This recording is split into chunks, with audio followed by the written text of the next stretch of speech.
Hey y'all, we'll get started in just a few minutes. Thanks for joining us.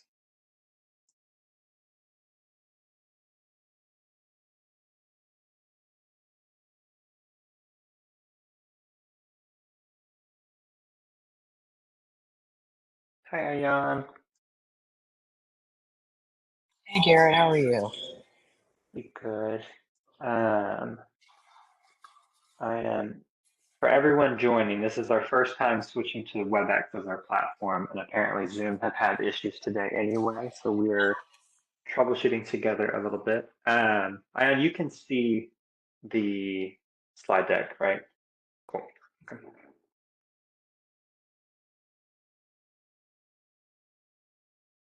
All right, we'll give it a few minutes.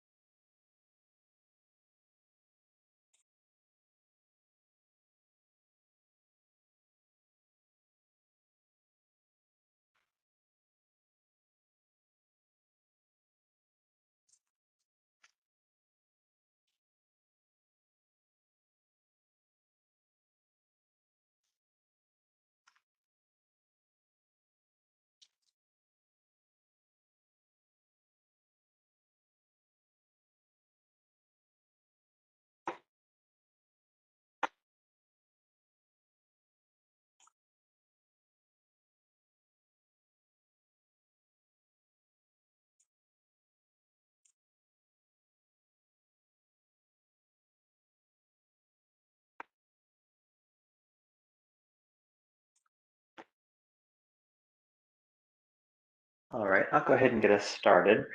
Um, So my name's Garrett Chase. I'm the program manager here at Texas Gun Sense, and I am the person that oversees the TGS Rising Leaders program.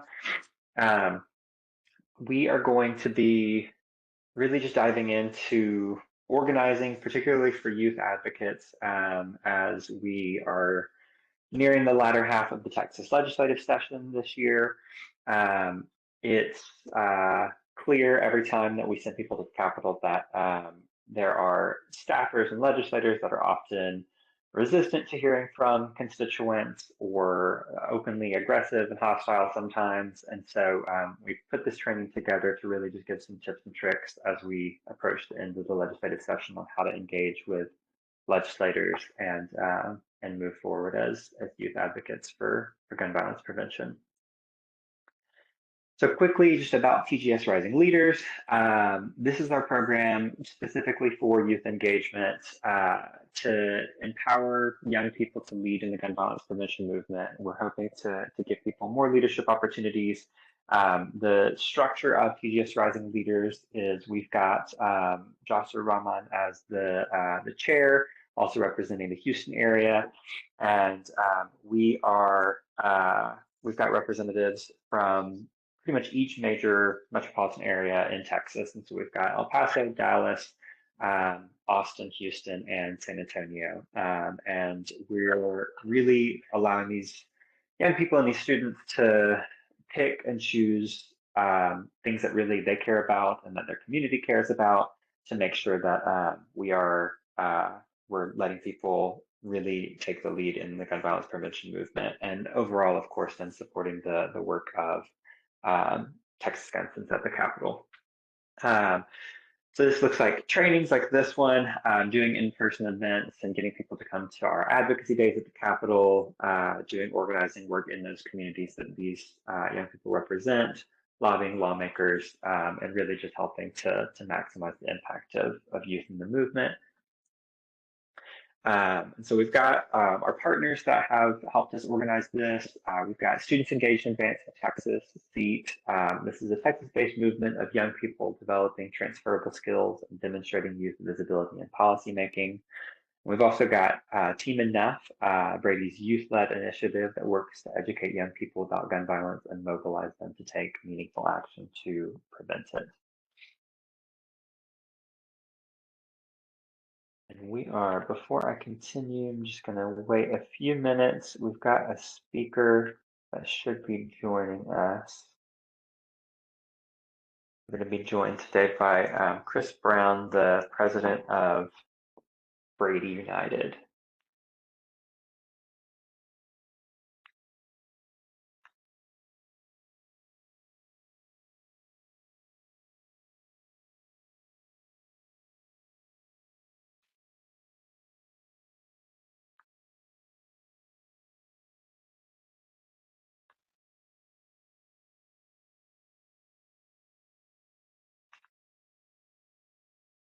Bear with us, y'all. Like I said, this is our first time switching to the WebEx platforms. Let me see if we've got any technical issues going on.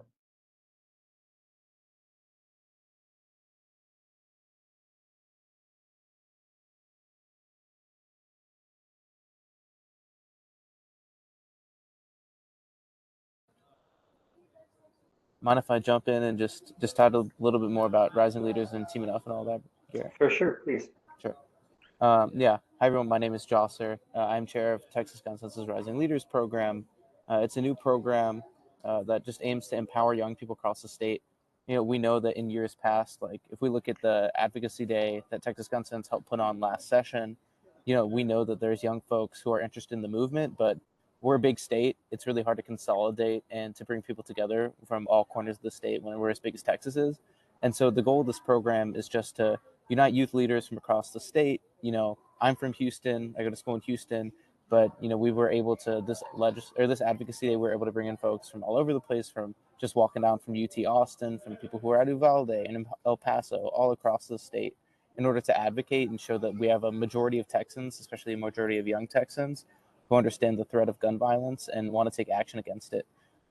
And we had lots of young people testify just Monday on the House Public Safety Committee regarding a bunch of bad gun legislation. I know a few of them are in the audience. I know Ayan himself was taking some action as well, especially in the wake of what happened on Tuesday. So we know that we have that capability, have that capacity. So I just encourage you, if you're a part of, if you're interested, reach out to join Texas Gun Census Rising Leaders program. If you want to learn more about Team Enough, you can also reach out to me as well, or check out Team Enough on the website. And Ayan, I don't know if if you want to talk a little bit about what SEAT does too, we'd love to hear a little bit more. Absolutely. So SEAT, we work very closely with Texas Gun Sense and Josser and a lot of the incredible folks, including Garrett and Nicole. And so we're really lucky to have amazing partners in the state. Apologies for kind of the hecticness, if that's a word, going on right now. I'm at the Capitol right now for the school voucher vote. And so there's a lot going on and a lot of people talking at once. But I'm here and I'm excited to be with all of you. SEAT is Students Engaged in Advancing Texas. We are an organization dedicated to bringing young people into the policymaking process because we know it often seems foreign to most adults. So it's probably going to be the same for young people as well. And so kind of demystifying the policymaking process and helping young people find a voice. And so we do that all the way from local school districts, school boards, to the state capitol, to the halls of Congress. And so we make sure that we are covering all different places where young people are affected, and we work on a variety of different issues. And gun violence is definitely one of our main priorities because it's something that we as young people have been forced to deal with and have been forced to know about. And it shouldn't be that way. But I'm glad to have partners like Josser, who's come to be a good friend. And yeah, I'm excited to be here. Thanks for having me. Yeah, I figured there was some stuff going on in the background. Of course, Ayan's always doing great work. SEAT is a fantastic organization. I know they have a lobby day or an advocacy day coming up as well, just next week, right? Yes, this coming Monday, we're hoping to have about 300 students from across the state coming to advocate for a bunch of different issues, and definitely gun violence prevention is at the top of that list. Amazing. Yeah, good luck with all the work that you're up to. Let me just check in with Garrett. If just want to make sure I think at this call-in person is Kris.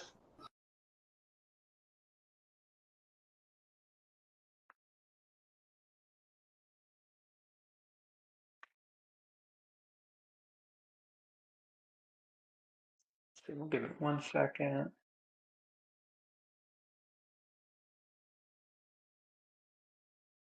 Can you hear me? Yes, there we go. Okay. How are you? I'm good. How are you? Good. Thank you so much for joining us. We got here on the panel Josser Rahman, who's the chair of our TGS Rising Leaders program, and we've got Ayan with SEAT, who will in a few minutes give kind of an overview of just some tips and tricks we've got for organizing young people at the Capitol here in Texas. But we're really excited to hear just what you've seen as far as effective youth organizing strategies nationally and how to engage with difficult lawmakers and what Brady's doing to continue that work. Yeah, happy to do that, and really so grateful to be with you guys. So thank you.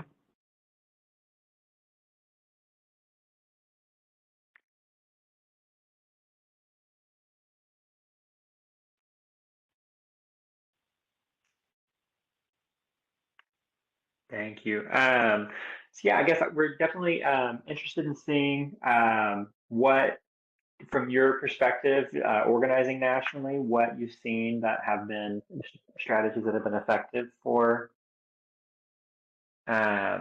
youth organizing.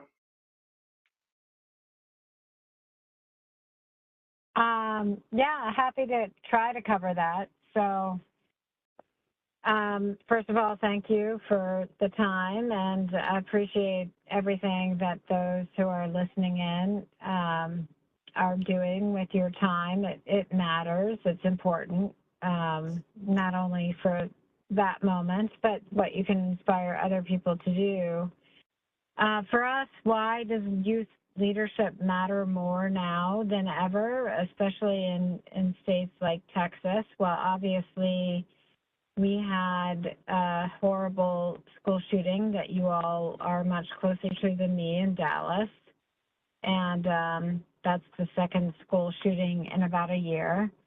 And we know Gen Z bears a disproportionate impact of gun violence for all of you who are in that and others that you're trying to represent. It's also the leading cause of death for those that you're representing and working to represent. So your voice and you lifting up that experience is actually way more important than someone like me at 56 who has kids your age. I can tell you, lawmakers across the country pay attention when you lift your voice. It may be hard to do. You may have to take off time doing other jobs.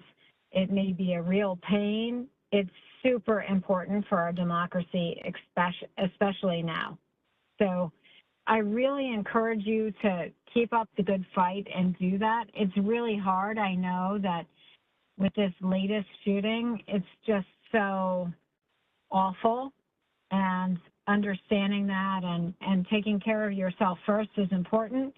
But also your observations on how young people engage, how our tone, our tenor have shifted the national conversation on gun safety, and how everyone, no matter the age, no matter their backgrounds, no matter their circumstances, guns are the #1 killer of kids. Keep up that kind of messaging. It really does matter. Also, real examples of powerful moments in time, things that you have done that have made an impact. Keep those stories. First-person storytelling really does matter, because in the end, we're all human beings. And what I hear most of all are stories that resonate with other people, and that could be your story too. So please keep that in mind. And also, just the most important thing, I think, especially in the world that we're in now, is don't get burnout.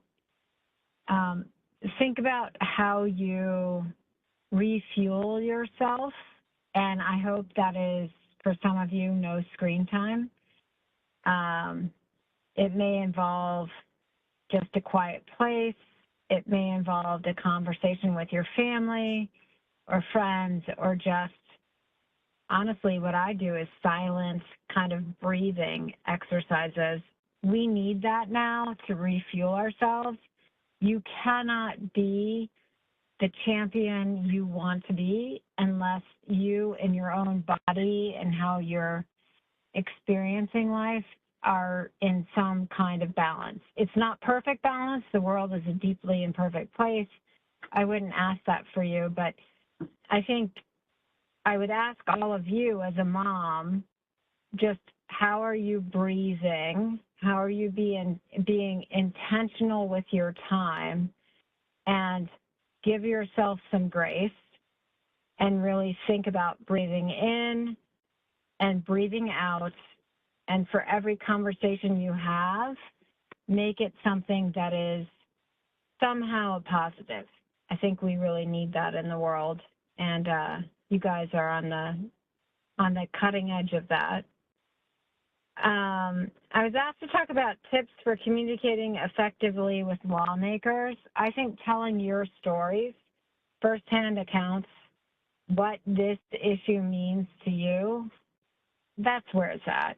I mean, what our national discourse sometimes lacks and you all can give is authenticity. And so you provide that. Just be yourselves and tell your stories, and do it, even if you have to practice your story in a mirror, and it doesn't have to be that you're a survivor. Some of you are, I'm sure. And those are stories that are so hard to tell. And so that's honestly a different kind of counsel. But for those of you who are here because you care, you want to make a difference, and honestly also even for survivors who've told their stories probably multiple times, what I would say is just get comfortable telling it and tell it right away, even with people who don't want to hear it, because we're not past being an interpersonal group or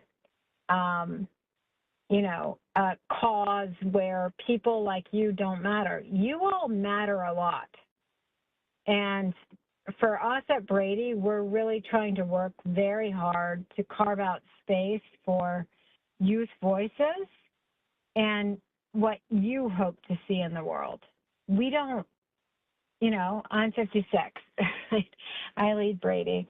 I have a certain vision for the world. I have a 23-year-old daughter. I have a 20-year-old daughter. They have different versions of this. We're trying to honor what you want, what you would like to see in the world.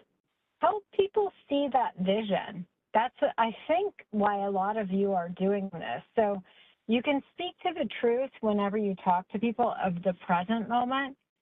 You can also speak to a shared vision of a world where no one has to walk down the street without being shot.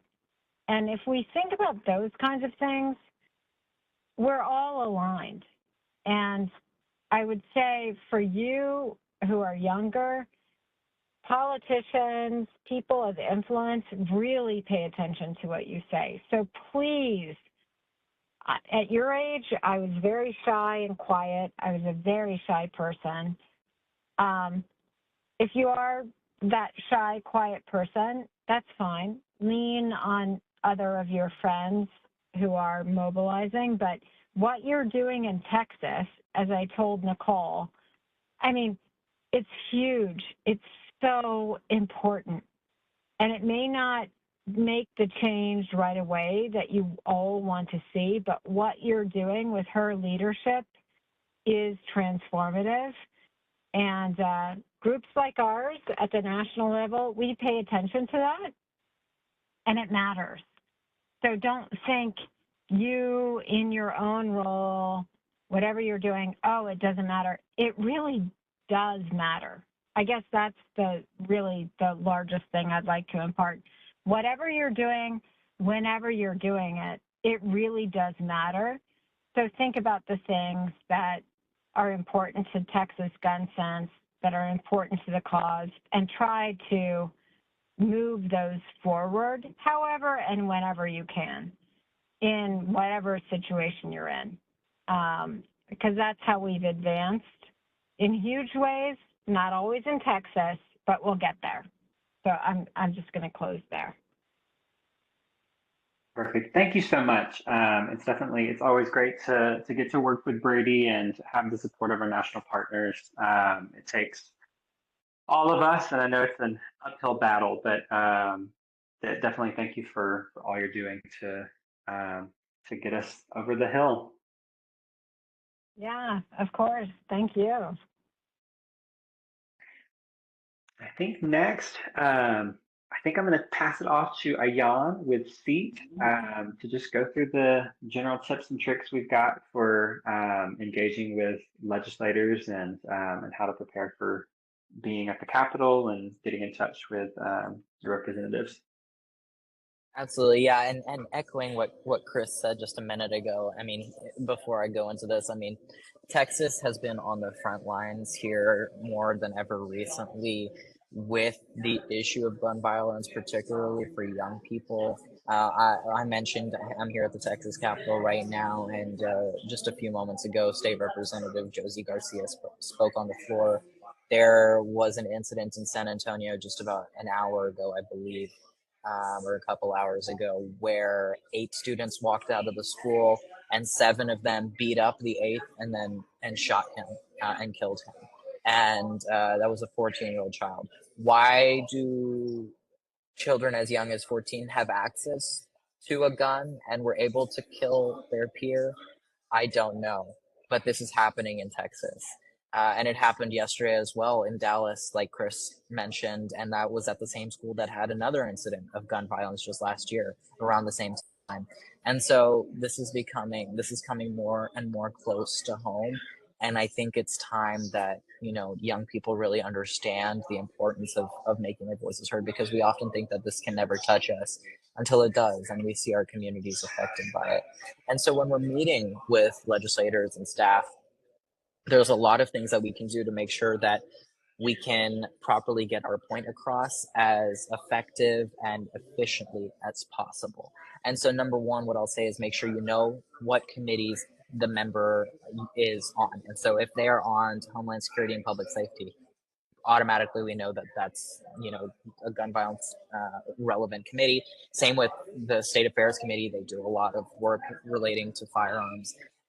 And there's other committees as well. If they're on public education, then clearly they have a vested interest in schools and probably around school safety. And when we're thinking about the Juvenile Justice Subcommittee on the Criminal Jurisprudence Committee, they have a vested interest in the welfare of youth. And so trying to find those connections that you can then bring up in the meeting, showing that, first of all, you know what you're talking about, and second of all, kind of shows them avenues that they can take this messaging and use them.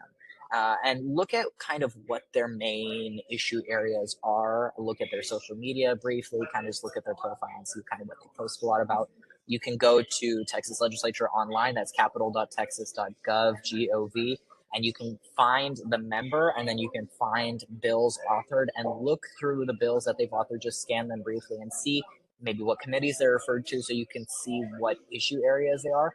Once you have a better idea of what issue areas this member works on, you can also tie that into when you're talking about the committee. Like, oh, the representative does a lot of work on mental health. Well, mental health goes a lot alongside with suicide prevention, obviously, and the leading method of suicides in Texas and the country are firearms, and kind of bring that in. And so thinking through it a little bit more that way. What is the rep's day job? We know that representatives do not do this full time. They're here 5 months every 2 years, and they come through the interim, of course, but that their main portion of the job is 5 months every 2 years. So most of them beyond that do have other day jobs. And so what is that?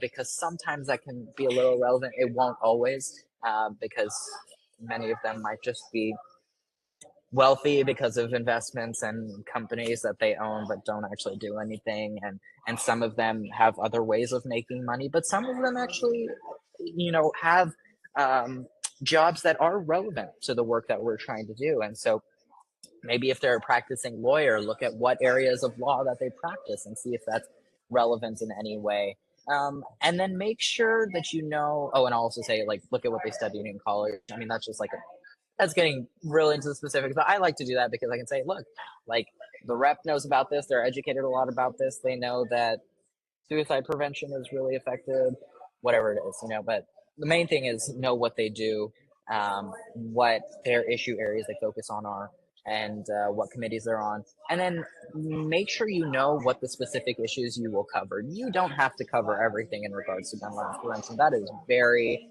very a broad space. You need to know exactly what the points are that you want to cover and the different issue areas under gun violence prevention. So if you want to talk about suicide prevention, you want to talk about secure storage, you want to talk about background checks, you want to talk about raising the age, like you don't have to talk about everything. And I would actually urge you not to talk about everything, because you want to have specific asks that you think they'll consider more. So you might have to tailor what those issues are. And then also, if you just bundle up a bunch of information, they might not process it as well. So know what specific issues you're going to cover, keep it brief and concise, and make sure that you have those prepared, those points prepared. Don't go on and on, keep it concise, and know your facts. Data is good. Have data on hand, because that shows that we know what we're talking about, but don't make it all data. They want the stories, especially since coming from young people, they want those stories, and that's really what's going to move them. When you testify, when you meet with offices, it's good to include data so that they have some context, but most of it should be all storytelling, because that's really where the uniqueness is. Any adult can come in and talk about data, but what we as students bring is that unique perspective that no one else can bring. And so definitely have data, have, a handout, a one pager, not a full packet that no one's going to read, but have a one pager or something that has some data and some information on it. And then have hard asks. Don't just go in to talk about an issue. And I mean, that sounds bad for me to say, right? Like, you can of course go in and just talk about the issue of gun violence prevention overall, but I would also suggest making sure you have those hard asks. We want the representative to co-author so-and-so bill. We want the representative to joint author this bill, right? And have a few, don't give them a full list of bills, give them a couple, 3, 4 bills that you want them to look at, that you think, and tailor the specific ask to that office.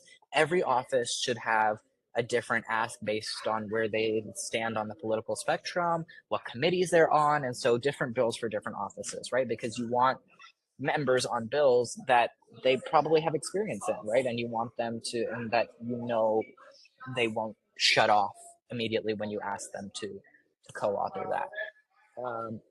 And then be ready for questions. That goes back to like being prepared, having the data on hand. Anticipate opposition even in friendly offices, because you never know what questions they'll have. I've been in offices that I thought would be super friendly, and they are, don't get me wrong, but they still have questions, and they're going to push back on you. So think about what potential opposition there may be. Have some frequently asked questions ready. You're not going to have the answer to everything. Do not stress. I am going into a meeting next week about, it's not about gun violence prevention, but it's about something else. I'm not super well versed in it. And I'm going to be honest about that. I'm going to give them the story and the information that they want and that they need to hear. And if there are questions, I'm going to try to answer them. If I can't answer them, I'm going to tell them, I'm going to get back to you. I'm going to work with some people who know more about this than me. I'll get back to you with an answer. And they appreciate that. And then you can continue the conversation from there. So I think that's it for this slide. And then there we go. Really know what your strengths are. If you're really good at storytelling more, that's great. If you can talk about data more, that's great, right? And so especially if you're part of a group of people meeting, then delegate that ahead of time, right? And so the people who want to handle the data and the policy side and the more technical stuff, have them do that. The folks that want to handle more of the asks, have them do that. The folks that want to handle more of the storytelling and why this is important, like, everybody doesn't have to do everything. Stick with what you're comfortable with. And if you don't have a group and you're meeting one-on-one, then try to touch on all those areas that I mentioned, like the data and the policy and stuff, but you can focus primarily more on the stuff that you're comfortable with, and that's totally fine. You don't have to spread yourself too thin. I think we're good on that side.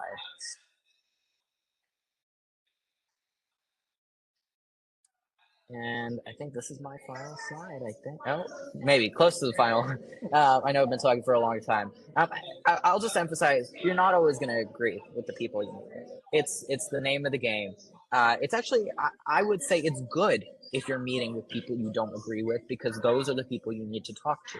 Those are the people that you need to convince.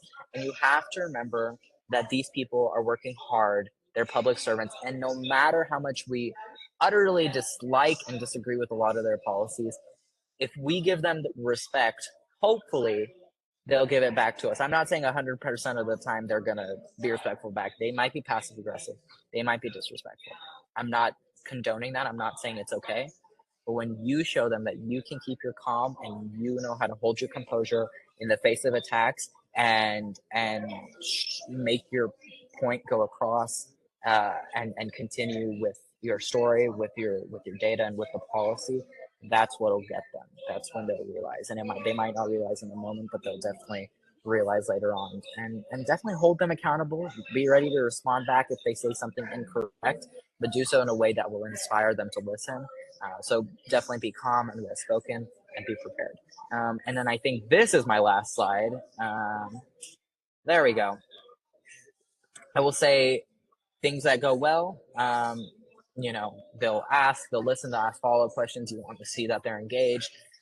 And they'll say, something like, we'll discuss it with the rep, and we'll take it up with our boss or something like that. And that's not a bad thing. They likely will actually speak to their boss and convey your point. So a lot of times when I hear that, I'm also disappointed, like, can't you just give me an answer right now? But they literally can't give you an answer without speaking to the rep, because their job as a member in that office is a staff member in that office is to execute the priorities of the member.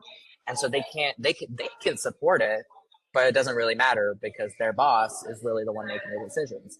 And so and especially as someone who has worked in a ledge office, I know this to be true. Even the people you disagree with, they always do bring it to their boss, because that's their job.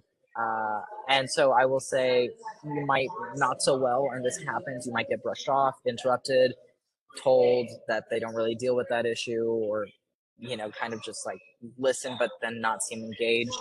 But the point is that you still made an impression. You were there, you showed your side of the story, you made your voice heard, and that's the most important thing, right? Is that we are constantly going around, especially to the offices that we disagree with, and sharing our voices and sharing our stories. And so even if they seemed not to engage, you know that you're making a difference, and you can also ask them follow-up questions to try to keep them engaged, and then kind of start that dialogue. So it's not like what I'm doing right now, lecturing you, but it can be more of a two-way conversation, which is what we aim for this to be. And so you can ask, what has the representative done in regards, what's the representative's stance on secure storage and child access prevention laws? And then, if you're meeting with an officer you disagree with, you probably know what they're going to say, but then you can dig deeper into the things that they say. They'll say, well, the representative is, and then they'll list all the talking points, and you can be like, so what are your thoughts on this, right? And like kind of have that two-way dialogue. And that's really, so sometimes you have to dig a little deeper for the people that might not be so engaged. But that's honestly the best. And when you show your story, when you show that you're well prepared and you have facts, that's when it lands the best. And remember that every meeting you have is a success because you're spreading awareness. And you might not always get the co-author or the vote that you want, but you're talking about the issue, spreading awareness, and getting people empowered to listen, and that's truly important. And so they might be super receptive and completely understand, or they might be hardcore guns. And either way, we're gonna push our points, and we're gonna educate them, and we're gonna work with them. And they might not be engaged, but we're gonna stick to our points and keep our composure, and we'll make a change. So I'll stop talking there. I know that's been a lot of me, but thanks, y'all. Thanks, Ayan. I do really want to emphasize too, as far as speaking to these offices and these legislators go, we've heard from people before that are just actively aggressive to the gun violence prevention movement and to keeping communities safer. That'll say to young people that are not voting age yet, that you can't even vote yet, or to people just in general that you aren't in my district, so I'm not going to listen to your input. I think that it's really important to emphasize that decisions that, whether it's at the state level or the national level, decisions that these legislators make do impact all of us. And so to really try to get them and the staffers to understand while you're in there, a lot of them are going to be resistant and that they won't listen no matter what. And we just have to accept that that some of these people are just going to engage more or less than others, but it's definitely important to really help them understand that while we might not be able to vote for that specific member, that we still are impacted by the decisions they make in the Texas legislature. And with that, I'm going to pass it off to our Executive Director, Nicole Golden, to give an update on the stressful week that we've had at the legislature. Thank you. Hi, everyone.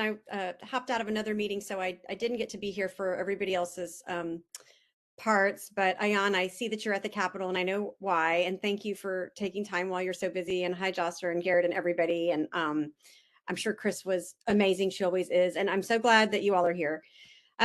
We felt like it would be critically important to update you, as Garrett said, on our big week. We had a major hearing on Monday. And I really wanted to make sure that everyone on this call, whether you're a rising leaders advocate or, a student or an advocate of any age, that you feel like you have a sense of what's going on gun policies and the work that we did this week and the work we're going to be doing throughout the rest of the session. So, and are we doing questions in the chat? Are we doing that or at all? Yeah. Okay, good. Maybe there's a little time to answer, and then I'm always happy to follow up later to drill down a little bit more on some of the weeds on policy, which I know can sometimes take longer than a webinar will allow. So on Monday, the House Committee on Homeland Security, Public Safety, and Veterans Affairs heard 17 gun bills, all gun rights bills of varying kinds. This was kind of our one big defensive day that so far we had through the entire session. It's been kind of slow, and sometimes that's frankly good. There's been a big anti-ERPO bill that Ayan and I know quite a lot about because we have been fighting that. There was a big hearing in the Senate on that one where we sat with Kyle Rittenhouse at a table, which is like an out-of-body experience, and testified against that bill. It hasn't been heard in the House yet, so we've sort of been on hold. And then things started to pick up in the House. So on Monday, like I said, there was a hearing, 17 bills. I'm going to drill down on the ones we identified as the most critically important that we spent a lot of time on and that I think you need to know about. First of all, HB 2470 would allow 18 to 20-year-olds to carry handguns, licensed or unlicensed, in public spaces in Texas. And so our incredible intern Ava testified against that one. I testified against that one, and our our support for our opposition was frankly that research shows that this age group commits gun homicides at triple the rate of 21 and over.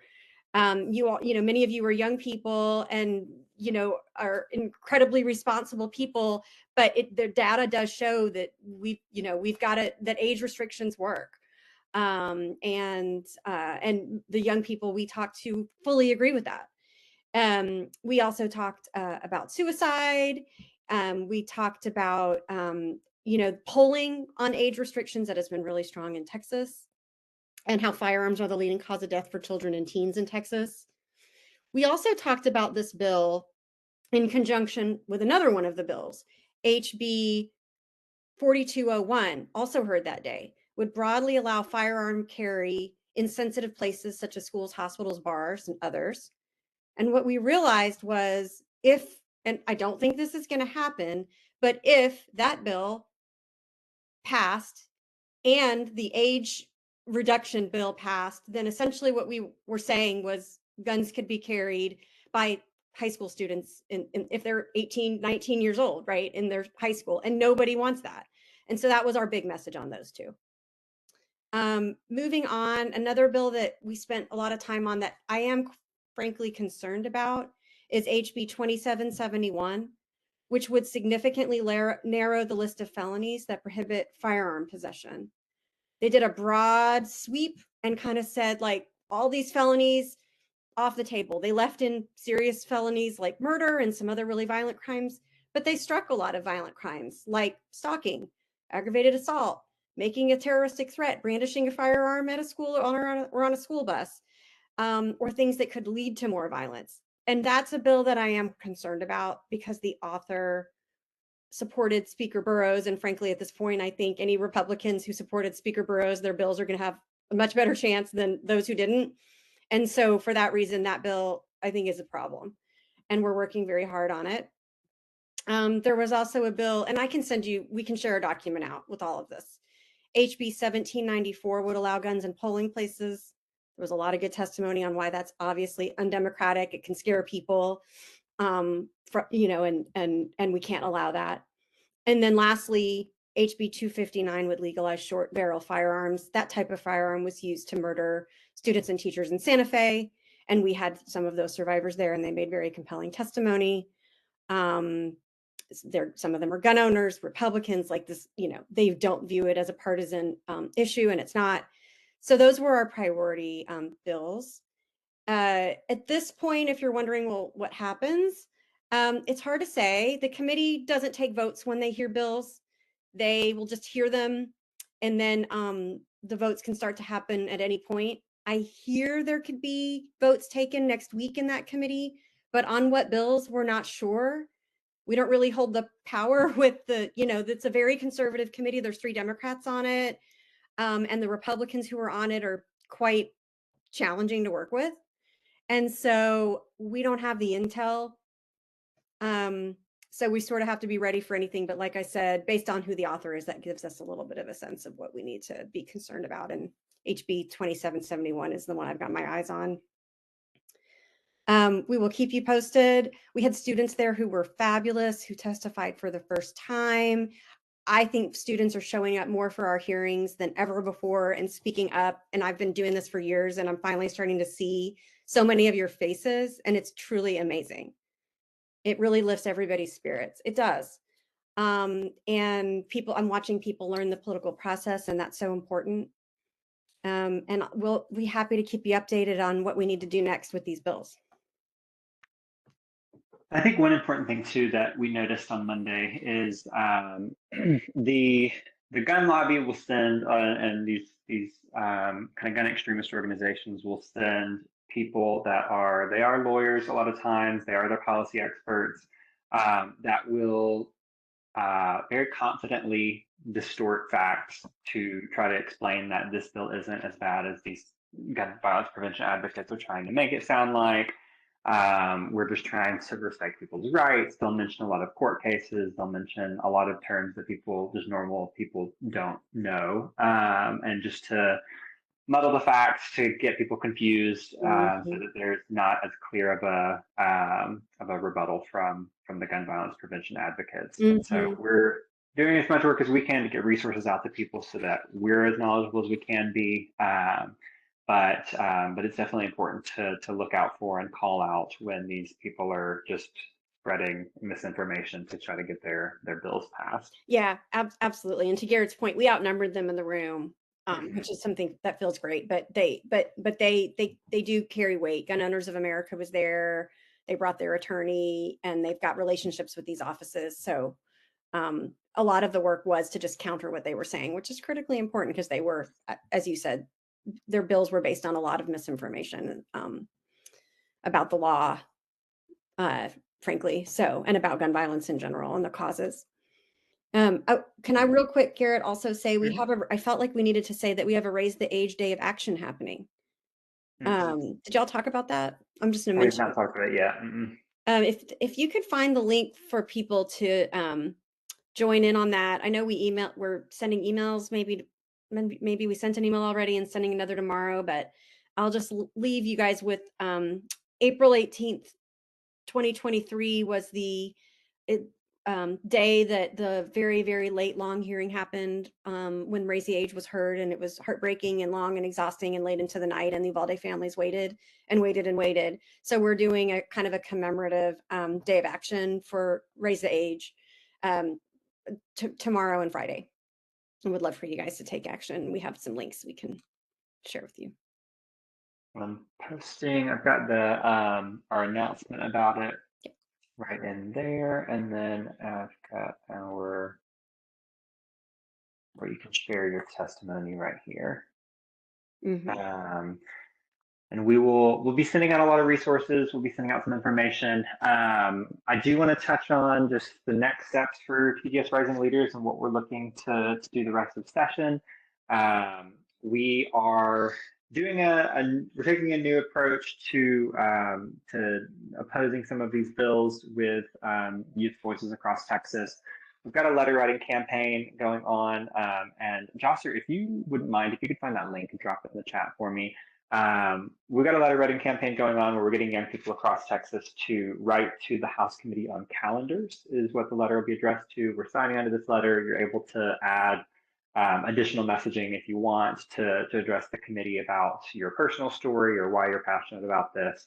But more or less, we're saying, we know that a lot of these committee members are not trying to make things better. They're definitely supporting a lot of these rollbacks. But as the Committee on Calendars, they really do get to decide a lot of what goes to a floor vote and what reaches the full body. And so the language in the letter more or less says, we know that you're not going to make things better. All we ask is that you don't make things worse, and you're not making it less safe as we go into the next school year, going into the fall. This is a strategy we haven't really tried before, going after the Committee on Calendars. We will see if it has much of an effect. I know that Nicole alluded to the Speaker of the House race that happened at the beginning of this session, and neither of the options were great for gun violence prevention advocates. The somewhat less bad speaker, I think, ended up winning out in the end, but there's a lot of pettiness going on of some of the people with some of the bad gun bills that didn't support the speaker's bid for the speaker position are not getting their bills moved out of committee and moved to the floor. And so while that's not the reason, obviously, that people should be doing things, if it makes bad gun bills not reach the floor, at the end of the day, it's a win in that regard. But we're going to try to get the Committee on Calendars, just appeal to them with youth voices across the state and see if we can get them to just avoid putting some of the worst gun bills on the floor for a vote.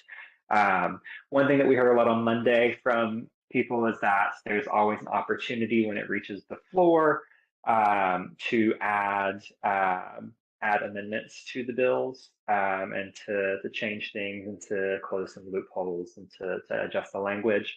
But at the end of the day, we don't have control of the House, and so if it gets past committee and it gets scheduled for debate and a floor vote, ultimately, we could have amendments that make it worse. We could have no amendments. And so we're really trying to make sure that we prevent as many of these from reaching a full body vote as we can. That's one thing that's happening. The next thing that's happening, we are gearing up at the end of session. We won't be announcing anything about this until after session wraps up, but we will be doing a campaign organization-wide to get people across the state to write to their legislators and ask them in the off season after session's over, since session only occurs every 2 years, to commit to hosting a town hall on gun violence. We're going to keep the language very neutral so that if they want to host it on gun violence and they don't want to, or just guns, whatever they want to call it, they can say yes, they can say no, but then we've got a list of all the legislators that will or will not even host a town hall in their own district. At the end of the day, they could host a town hall and it could be a bunch of NRA members and then a few gun violence prevention advocates, but if they won't even do it, and where they might be, they might have more people supporting their perspective than ours. It just shows that they're really not listening to constituents and they're just listening to whatever the gun lobby is pushing, and that they don't represent the majority of Texans that support gun sense. So we've got, for anyone that's on the call that has not yet signed up for TGS Rising Leaders, I think I dropped the link in earlier. We've got the link here. I also kept in here, we have another program called Texas Healthcare Partners for Gun Sense. If you know anyone that is, whether they're in med school, a mental health professional, a doctor, a nurse, anything in the healthcare field that cares about gun violence prevention and wants to make their voice heard and learn how they can advocate at the Capitol, definitely flag this for them, get them to sign up. Those are two of our top priorities for Texas Gun Sense, is engaging young people and giving you all, making sure that your voice is heard at the Capitol, and also making sure that just gun violence as a public health issue is really prominently featured as we're doing this advocacy work. And I'll check the chat. I don't think I saw any questions in there, but if anybody has any questions while we're still on here, please feel free to drop them in. And while we wait for a second on that, Josh, Ayan, Nicole, if y'all have anything else we can add before we wrap up. Just want to say thank you guys for coming out. We really appreciate it. We know it's a Wednesday afternoon. We're tired. I know it's been a lot going on in session, but this really matters when you equip yourself and you make yourself ready to, at any moment, testify, at any moment, fight in your communities. It makes everything all the stronger because we need to be ready to raise our voices in our communities. So when the time comes, we can make an impact and we can make a change. And we're making those avenues available for young people all across the state. It's really important. So if you're interested, again, please feel free to reach out. Keep working with us. Keep fighting with us. Let's make Texas safer. I love that. I'm just going to tag on and say this is one of the proudest things I feel. I feel most proud of this program of the things that we've started and done in recent years in Texas Gun Sense. And I just feel like we've kind of answered the call from a lot of young people who wanted to do more. They didn't want to be told how to do it, that they did want to be guided, because it isn't easy to figure out how to get started with this process, and the Texas legislature makes it hard. And so I'm just really proud that we've lifted this program up, and hope that you all will tell friends, and that anybody at any age knows that we want them and we need them, and there's a place for you, and we'll work with you to craft your testimony, figure out how to sign up, what bills are, need immediate, response, all of that. And so, and also I'll just say that people get frustrated in Texas, and it is extremely frustrating. We heard some very frustrating things the other day at the hearing, but the work is long-term. It always was and will be. And so it's really incremental changes, small steps at a time, and stick with it. And things, you get to define what your own success is, whether that's leading a great hearing, giving great testimony, slowing down a bill, countering the gun lobby. Like, there's a lot of ways you can call it a win, even though policy wins are not always going to happen for us. So that's just what I'd like to leave you with. Yeah, and I think I do want to flag too what Nicole mentioned about us helping you draft your testimony. I think that that's something that, like, we are not all Jan mentioned this earlier. There's no way to be an expert on every bit of gun violence prevention work and every bill. These laws and the laws in the books and the bills that they're proposing are intentionally convoluted. It's a lot of legalese, and it takes us days to really kind of decipher them and figure out what's going on. And so don't try to do it alone. If you're going to write to your legislator or get in touch or go to the Capitol and testify, don't hesitate to reach out to us or to Team Enough or to Seat, and just make sure that you're working with people to give the best testimony you can. And on that note, thank you all for coming. We'll get you an email later this week with a lot of resources on how to get involved the rest of the time at the Capitol this year. And we will just hang in there and keep fighting the good fight. Thanks for coming out today.